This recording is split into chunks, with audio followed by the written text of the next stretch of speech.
When I returned home after a 4-day workshop in Raleigh, something about my son felt wrong.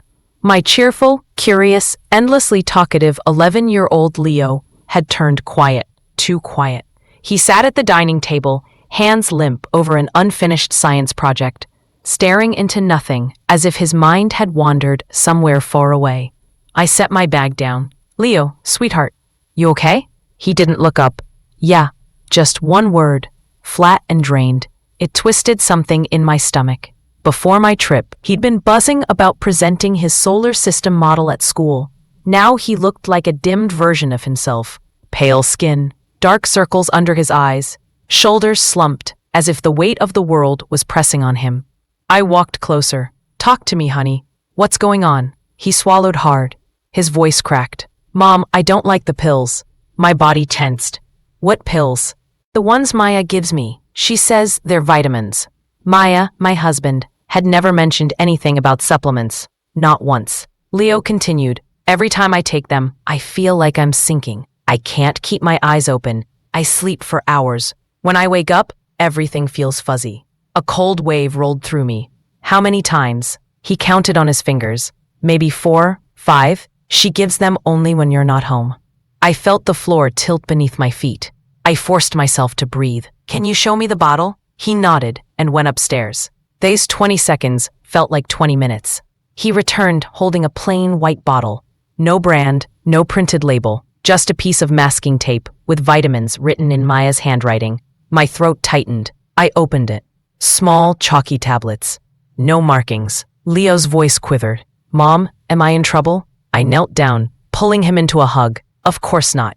You did the right thing telling me." He clung to me as if he'd been waiting for permission to fall apart. That night, I barely slept. The bottle sat on the kitchen counter like a warning. Every time my eyes closed, I saw my son's exhausted face, heard the tremble in his voice. At dawn, I made coffee I never drank and waited for the urgent care center in Durham to open. The moment the clock hit 7, I called. "I need to bring my son in. Today. It's urgent." "What's the concern, ma'am?" "I think he's been given a medication without my knowledge." They squeezed us in at 8. Leo was groggy, confused, scared. I held his hand the whole drive. The pediatrician, Dr. Helen Ruiz, sharp-eyed, steady-voiced, examined the bottle, her expression darkening. "We'll run a toxicology screen immediately."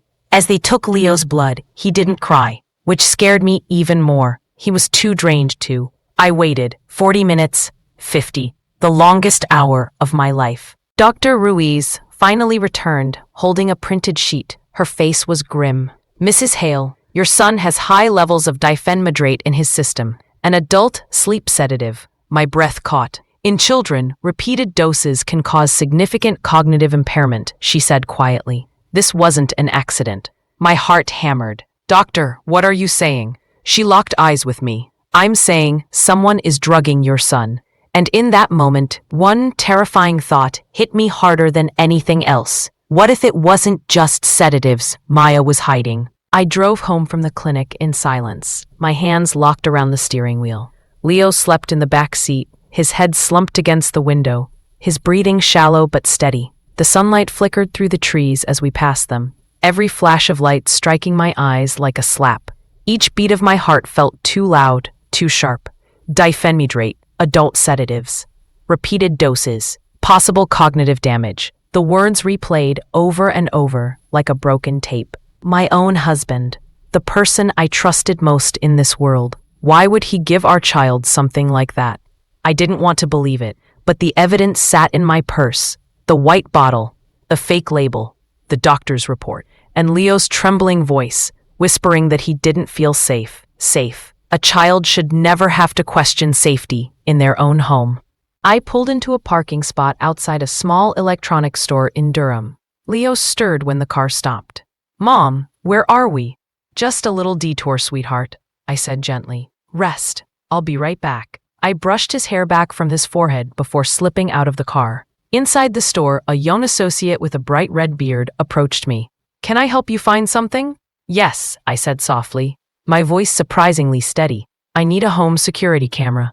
Something discreet." He showed me several. But my eyes landed on one built into what looked like a regular air freshener plug-in. Motion detection, clear audio, remote access, tiny and impossible to notice. "I'll take this one," I said without hesitation. When I returned to the car, Leo was already asleep again, his cheeks pale. I drove to my sister Mariah's apartment in Briarwood, a quiet suburban neighborhood full of small homes and quiet streets. She opened the door before I even knocked, worry etched across her face. "Alexis, what happened?" "I need Leo to stay with you for a few days," I said. "Please." Her eyes widened. "Of course. But why?" "I'll explain," I said. "Not now, but soon." She nodded without another word. She always had my back. She took Leo gently, guiding him inside. He didn't even wake. Before leaving, I kissed his forehead. "You'll be safe here," I whispered. Safe. The word tasted bitter. When I got home, the house felt colder than ever, too familiar, yet suddenly foreign. I stood in the hallway, staring at the framed family photo. Me, Maya, and Leo, smiling in front of the mountains in Asheville. A perfect picture of a family that didn't exist anymore. I walked into the living room and plugged the disguised camera near the corner lamp. It blended in seamlessly. I angled it to capture the sofa and most of the entryway. Then I opened the app. The live feed appeared instantly. Everything looked normal. Everything felt wrong. Maya texted me just as I finished testing the camera. "Hey love, heading home early tonight. Want me to pick up dinner?" I stared at the message for a long moment before replying. "Sure, that'll be nice."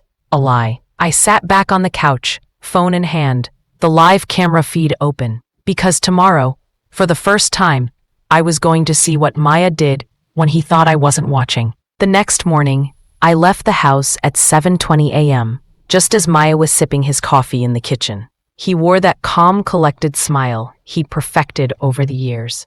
The kind of smile that once made me feel safe. Now it made my stomach twist. "I'll be working from the community center today," I said casually. "Lots to finish." He kissed my cheek. "Good luck, Lex." My skin crawled. I walked out the door, got in my car, and drove exactly 3 blocks before pulling into a quiet parking lot beside a laundromat. I positioned the car so I had a clear view of the street but couldn't be seen from the house. My phone buzzed with the camera app's notification. Motion detected in living room. My pulse quickened. I tapped the feed. The view stabilized, showing our living room in crisp detail. The gray sofa, the bookshelf Maya insisted on building himself, the rug we bought last year, the home I thought was ours. At 8:05 a.m., Maya walked into frame. He wasn't in pajamas anymore. He'd changed into fitted charcoal slacks and a navy button-up, far too polished for someone supposedly working from home. He sat on the couch, opened his laptop, typed something, sipped his drink. For the first half hour, everything was painfully normal. It almost made me question myself. Almost. At 9:18 a.m., the doorbell rang. My throat tightened. Maya stood quickly, smoothing his shirt.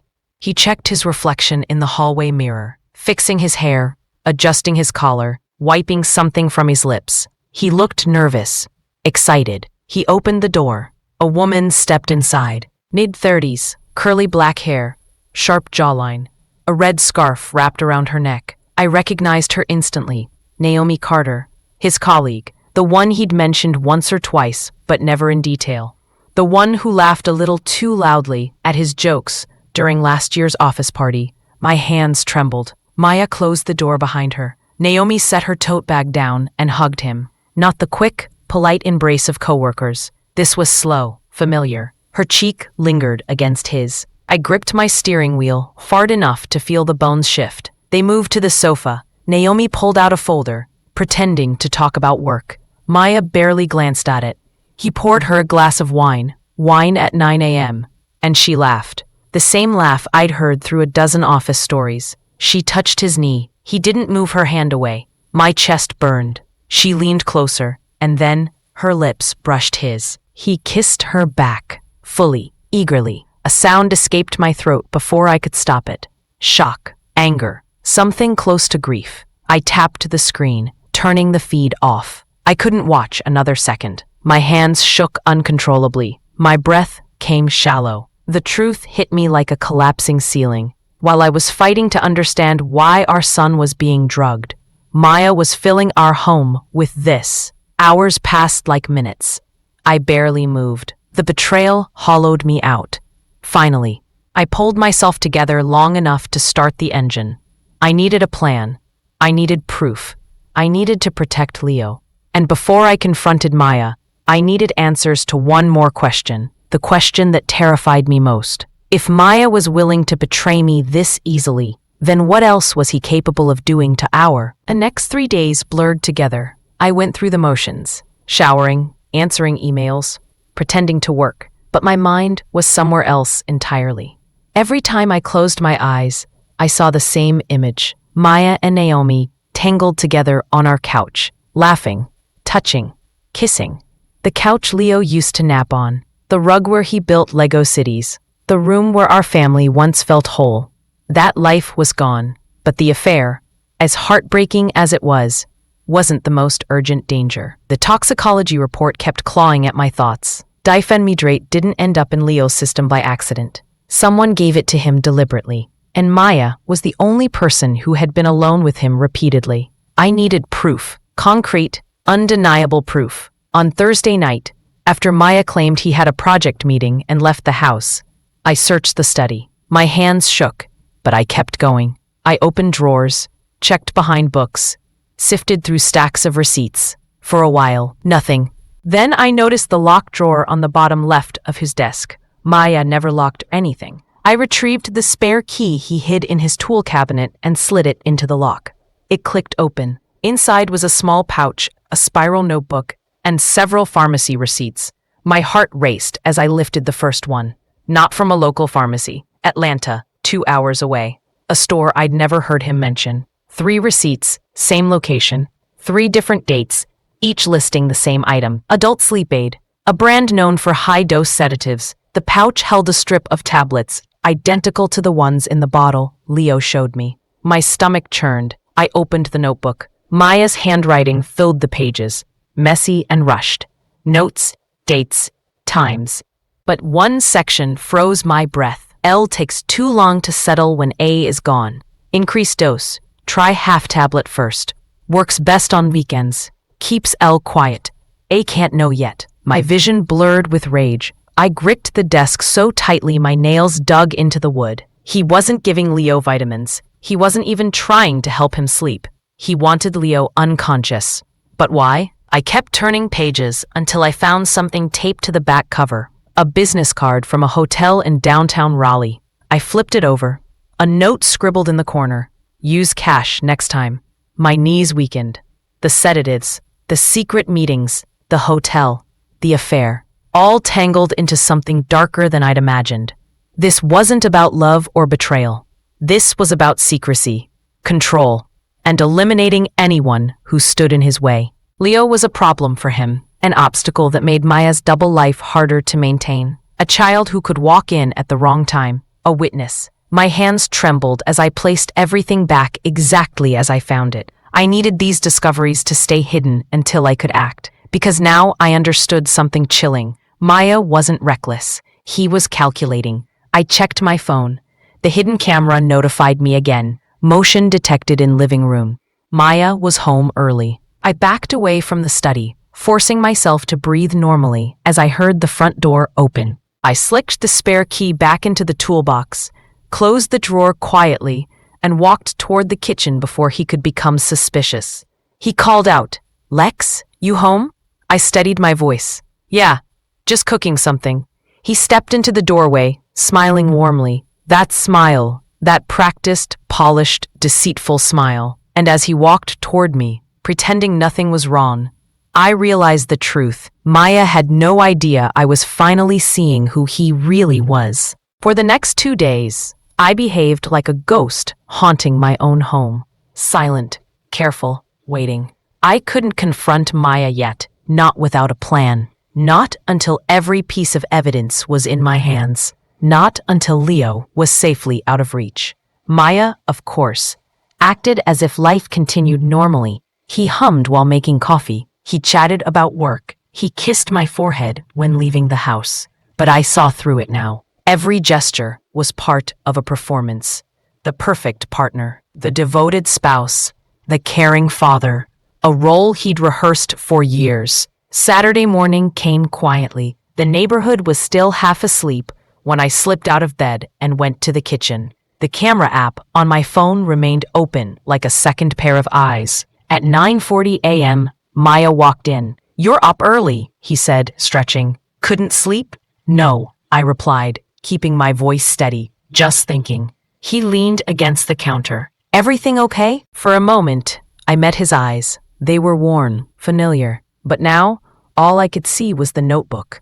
The notes about sedatives, the receipts, his handwriting, describing my son as if he were an inconvenience. I forced a smile. "I'm fine," he nodded, satisfied. "Good. Naomi and I have to work on a client pitch later. Might be a late night." The lie stung, even though I expected it. "Oh," I said. "Where?" "Conference room, at the office." My stomach twisted, knowing exactly where he would be instead. After he left, I waited 15 minutes, then opened the camera feed. I watched him walk back inside. He moved quickly, straight to the study, where he opened the locked drawer. My breath caught. If he noticed the slightest shift, he'd know I'd been inside. Seconds passed. Then he exhaled with relief and closed it. He didn't notice. He left the house again, and this time, I saw him through the camera, placing his wedding ring on the hallway table before walking out. I stared at the ring, the symbol of our marriage, carelessly abandoned. I knew where he was going. Before I could talk myself out of it, I grabbed my purse, car keys, and the evidence I'd collected. Photographs of the notebook, copies of the receipts, and a picture of the pill bottle. I drove straight to someone I never thought I'd ask for help, a lawyer. The office belonged to Kendra Rowe, a well-known family attorney in Charlotte. I'd found her name the night before, after hours of searching for someone experienced with custody cases involving child endangerment. Her receptionist took one look at the panic on my face and ushered me into a private room. Kendra entered minutes later, mid-40s, sharp eyes, calm voice. "What's going on?" I slid the papers toward her. She read, slowly, carefully.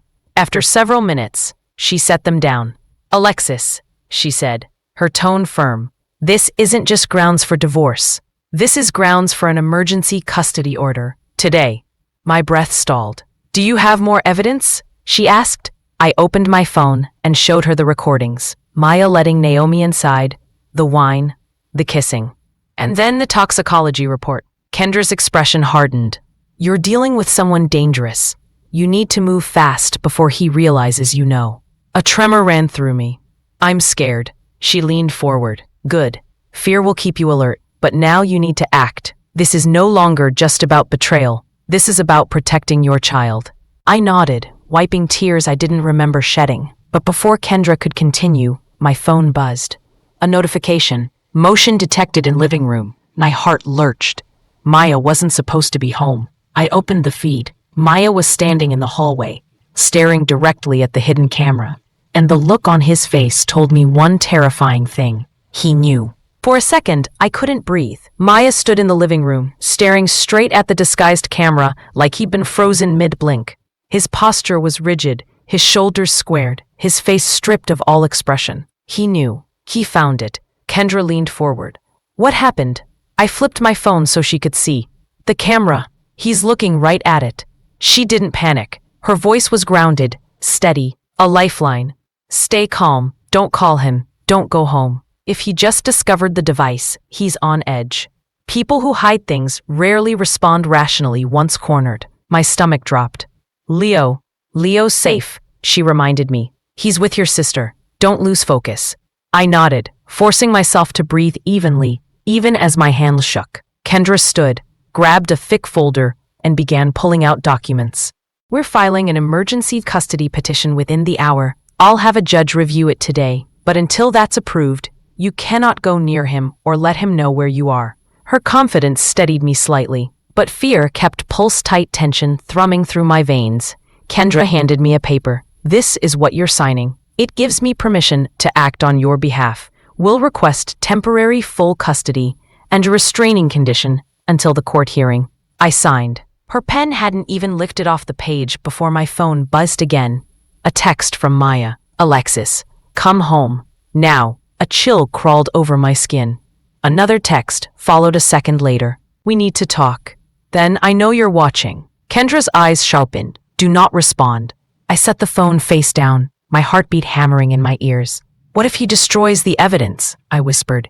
We have screenshots, she said. Recordings, photos, the lab results, everything you brought me and everything you saved online. Even if he wipes the house clean, the case stands. Right now, the danger is emotional escalation. He knows you've discovered something. And that makes him unpredictable. Unpredictable. The word tasted like metal in my mouth. Kendra sat across from me again. Your next move is simple. Leave the city for the night. Stay with your sister or a trusted friend. Do not go anywhere alone. I pictured Maya's expression on the camera feed. Cold, alert, calculating, not shocked, not scared, prepared, as if he'd been waiting for this moment. Kendra, I said softly, why drug a child? Why risk everything? She didn't answer immediately. Her look was careful, almost sympathetic. People living double lives sometimes see anyone who disrupts their routine as a threat. Children get in the way. They talk. They notice things. The meaning hit me like a blow. Leo wasn't just collateral. He was an obstacle. My phone buzzed again. This time, a voicemail from Maya. I didn't dare play it. Not yet. Kendra stood. Go. I'll call you tonight with the judge's response. I gathered my things. My breath shallow and uneven. As I walked out of the office, my phone lit up again. New message from Maya. If you don't come home, I'm coming to find you. A trembling exhale escaped me, because for the first time, I realized the truth. Maya wasn't afraid of being caught. He was afraid of what I might do next. And that made him dangerous. I drove straight to my sister Mariah's apartment, my pulse thudding so hard it felt like I could hear it echoing inside my skull. Every car behind me looked suspicious, every stoplight too long, every shadow too dark. I kept checking my rearview mirror, half expecting Maya's gray sedan to appear out of nowhere. By the time I reached Briarwood, my hands were cramped around the steering wheel. Mariah opened the door before I even knocked. Alexis, oh my God, what happened? You look like you've been running. I have, I said, stepping inside quickly. Lock the door. She shut it, slid the chain in place, and turned to me with wide eyes. Start talking. I looked into the living room. Leo was curled up on the couch, sketching in his notebook. He glanced up, smiling when he saw me. Mom, you came to visit. My throat tightened. I forced a smile. Of course, sweetheart.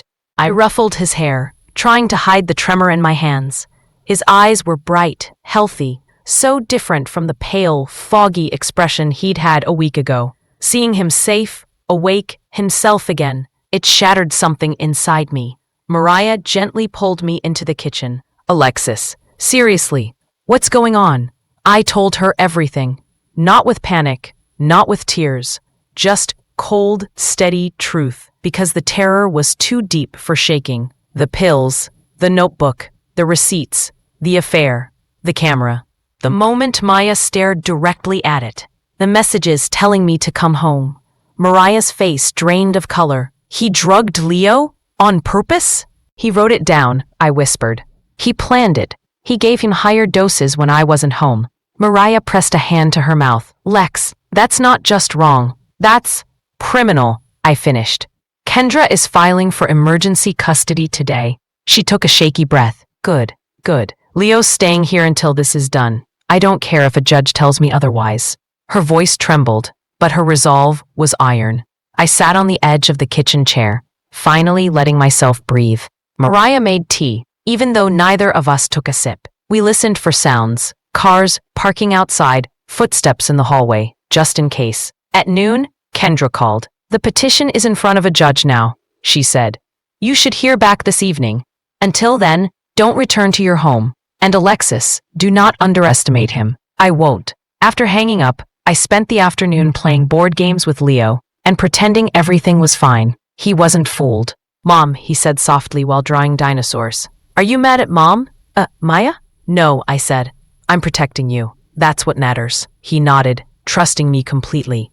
My chest ached. Later, as the sky dimmed and the apartment grew quiet, I stepped onto the balcony for fresh air. The street below was calm, peaceful, until I spotted a familiar gray sedan, slowly rolling past. My blood ran cold. Maya's car. He drove by once, then again, 5 minutes later, then parked, half a block away. He was searching, not calling, not texting, searching. A chill crawled up my spine, because Maya wasn't waiting for the court's decision. He was already hunting for where I'd hidden our son. I stepped back into the apartment, locking the balcony door behind me. My pulse hammered hard enough to make my fingers tremble. Maya circling the block wasn't an accident. He wasn't checking in.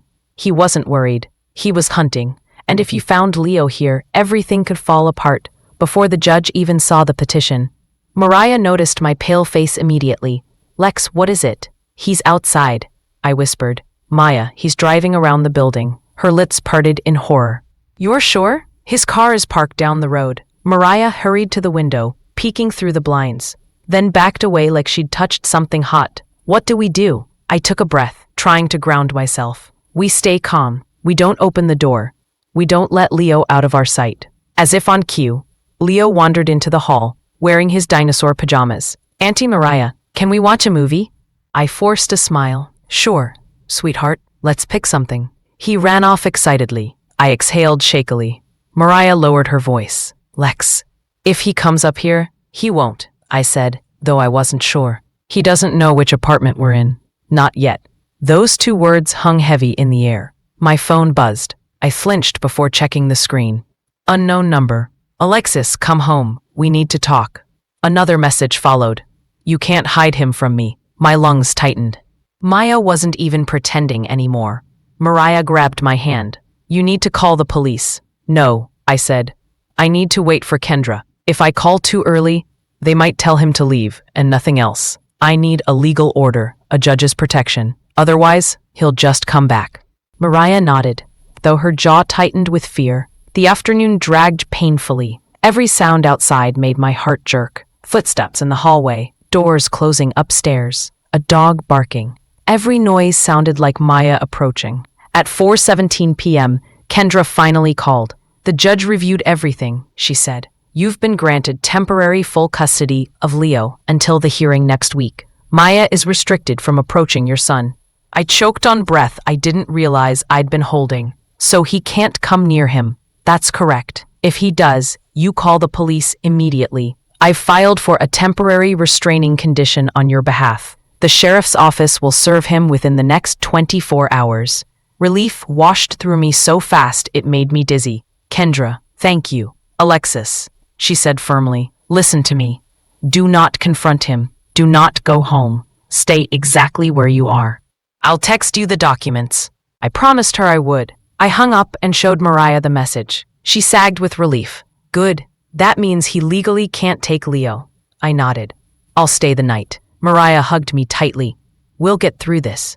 We settled into a tense quiet. Leo watched a movie, laughing softly, beautifully unaware of the storm outside. But my phone buzzed again. This time, it wasn't a text. It was a photo. A picture taken from inside my house. The camera angle pointed at the kitchen table. The one where Leo once did his homework. Except the scene was different now. On the table sat the hidden camera I had installed. Smashed. Pieces scattered. Maya's message followed.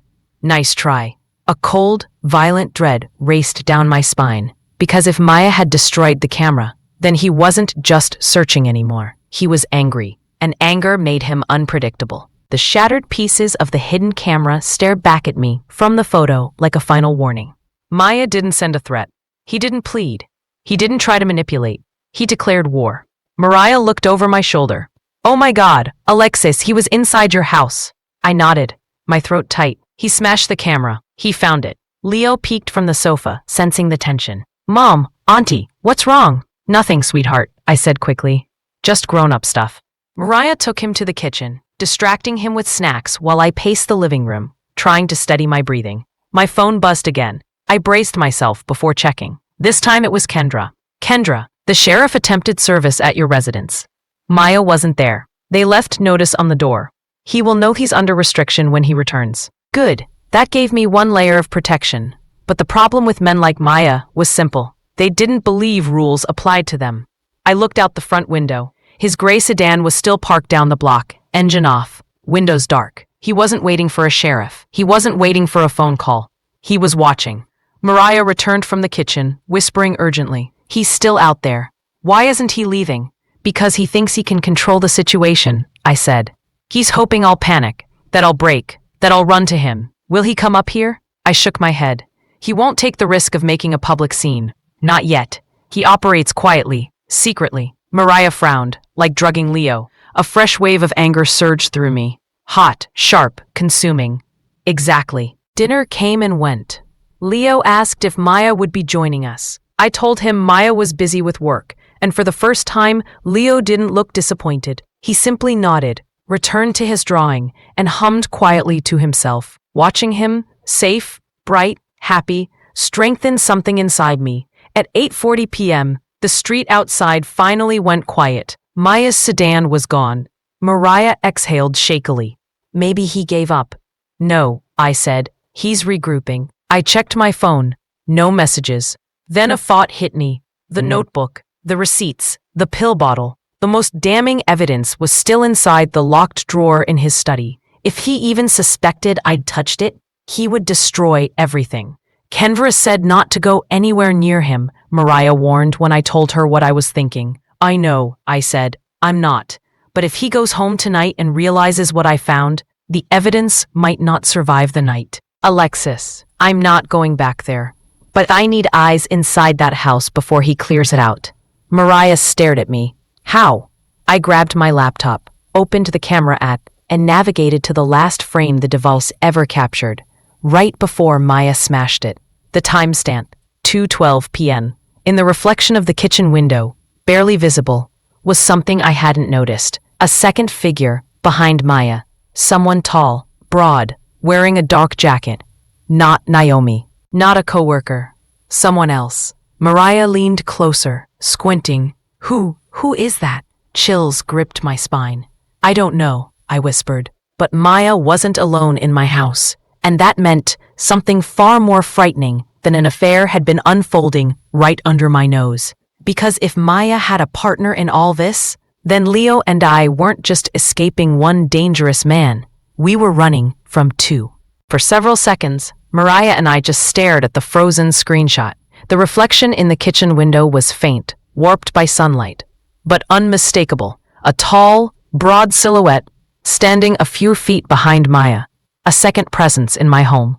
"Lex," Mariah whispered. "That's not Naomi." "No," I breathed. "This is someone else. Someone who had no reason to be there. Someone who wasn't in any of the camera recordings before. Someone who arrived only after Maya found the hidden device." My hands grew cold. He didn't destroy that camera alone. Mariah wrapped her arms around herself, pacing. Who the hell would help him? Why would anyone be involved in this? I shook my head. I don't know. But if Maya is working with someone, everything becomes more dangerous. His motives, the pills, the notebook, it all changes. "What do you mean?" I swallowed hard. Maybe this wasn't just about cheating or convenience.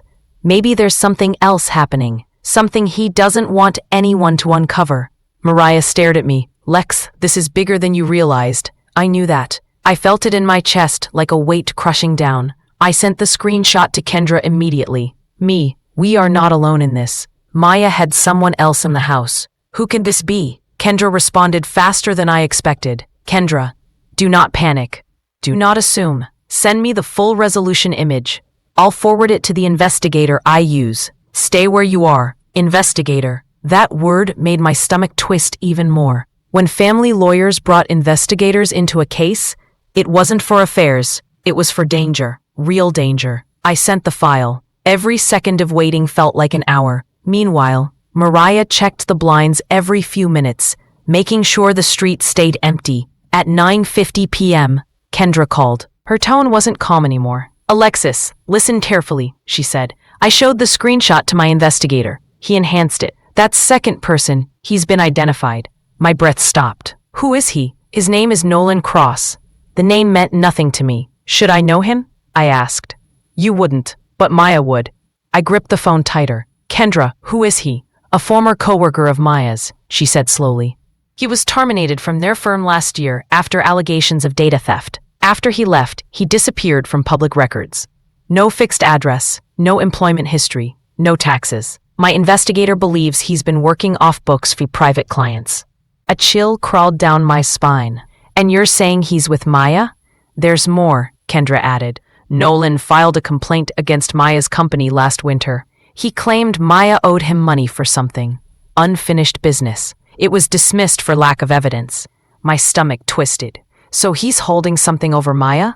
It's possible. Or they're working together. Mariah covered her mouth, horrified. Kendra lowered her voice. Alexis, if Nolan crosses back in Maya's orbit, your situation is more serious than just custody. This man has a record of intimidation. My investigator believes he may do side jobs, coercion, threats, things people don't report because they're scared. My pulse spiked. So Maya isn't acting alone. No, Kendra said. And that means you need to be even more careful. Men like Nolan don't show up unless something illegal is happening behind closed doors.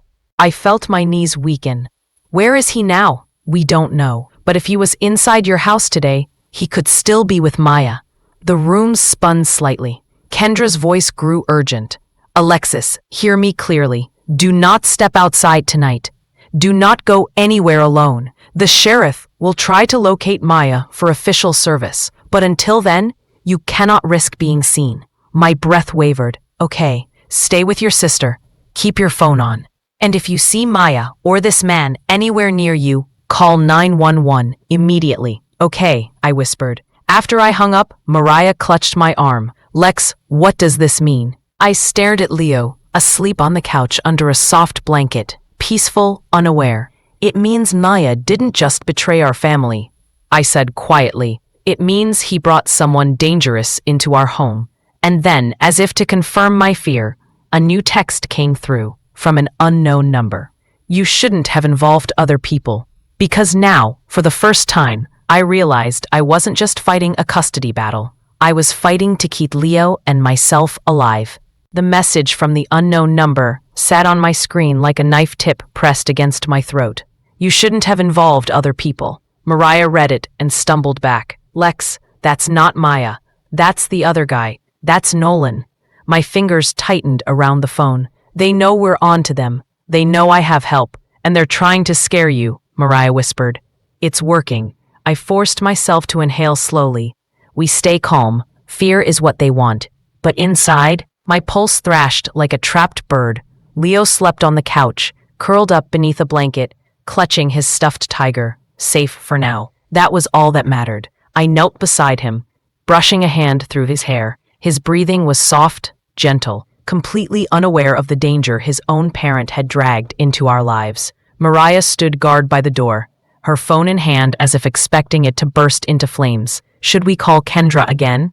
No, I said. Not yet. If I flood her with updates, she can't focus on preparing for the court hearing. And we need that case airtight. Mariah swallowed. I hate this. Me too. I checked outside through the blinds. Maya's car was gone. The street looked quiet. Normal. Innocent. But that meant nothing now. Normalcy was just camouflage for danger I no longer understood. At 11:03 p.m., my phone buzzed again. This time, a voicemail from Maya. My heart sank. I put it on speaker. His voice came through, low and trembling, not sad, but furious beneath the surface. Alexis, I know you're scared, but you're blowing this out of proportion. Come home. We can talk like adults. Bring Leo. I miss you both. A sharp exhale slipped from me. Then, his tone shifted. Smooth. Too smooth. And I'd hate for anyone else to get involved. You never know who you can trust. Mariah slapped her hand over her mouth. He's threatening you. No, I whispered. He's warning me. The man he's with, Nolan, he's dangerous, Mariah said. You have to tell the police. Not until Kendra gives the green light, I said. We need the restraining order served first. Once that's official, Maya won't have a single legal excuse to come near us. And when we present the evidence in court, he'll lose everything. Mariah's eyes softened. Do you think he knows that? Yes, I said quietly. That's why he's panicking. Panicked people made mistakes. But desperate people did worse. I spent the next hour contacting my apartment building's management. They agreed to let my friend Clara retrieve the last of my essentials from the unit tomorrow. Clothes, documents, Leo's school things. I wouldn't set foot in that home again. When I hung up, my phone buzzed a third time. Another unknown message. This one shorter. This one colder. You made this harder. Mariah grabbed her keys. We need to leave. Tonight. A motel. Anywhere but here. I shook my head. No.